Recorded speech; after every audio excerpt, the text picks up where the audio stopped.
নগাঁও জিলাৰ মেলেকাধিংস্থিত এক আগশাৰীৰ ব্যক্তিগত খণ্ডৰ শিক্ষানুষ্ঠান হৈছে মেলেকাধিং আদৰ্শ জাতীয় বিদ্যালয় ছিনিয়ৰ ছেকেণ্ডাৰী স্কুল।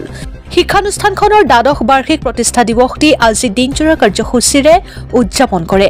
2013 চনত প্ৰতিষ্ঠা লাভ কৰা এই আদৰ্শ জাতীয় বিদ্যালয়খনিয়ে বৃহত্তৰ অঞ্চলত শিক্ষাৰ পোহৰ বিলাই আহিছে।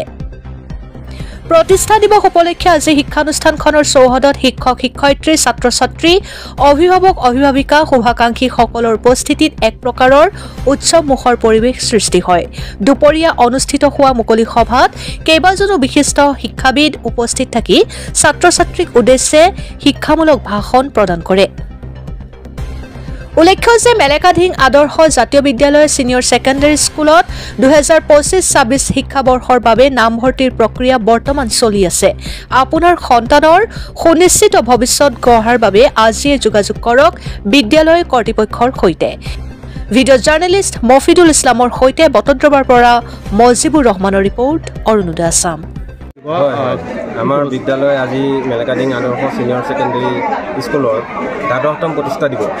সেই উপলক্ষে আমাৰ বিদ্যালয়ত আজি এখনি সভা আহ্বান কৰিছিলোঁ। বিশিষ্ট ব্যক্তিসকল আহি আমাৰ মাজত উপস্থিত হৈছে। তেখেতসকলৰ বহুমূলীয়া ভাষণ আমাৰ মাজত প্ৰদান কৰিছে। মুখ্য অতিথি হিচাপে আহিছিল আমাৰ ডুমডুমীয়া উচ্চতৰ মাধ্যমিক বিদ্যালয়ৰ অধ্যক্ষ শ্ৰীযুত মাননীয় পৰাগ কুমাৰ নাথদেৱ।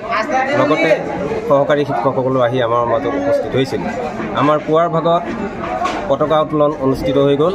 তাৰ দ্বিতীয় কাৰ্যসূচী অনুসৰি ছাত্ৰ ছাত্ৰীসকলে আমাৰ বিভিন্ন সাংস্কৃতিক অনুষ্ঠান উপস্থাপন কৰিলে।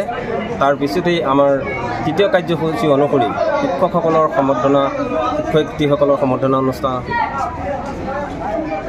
হৈ গৈছিল।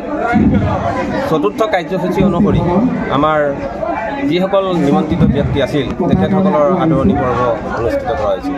সদৌ শেষত আমাৰ আজি সভাৰ সভাপতি মহোদয় তেখেতৰ বিশিষ্ট বক্তব্য ৰাখি আজি অনুষ্ঠানটি সমাপ্ত কৰিছে।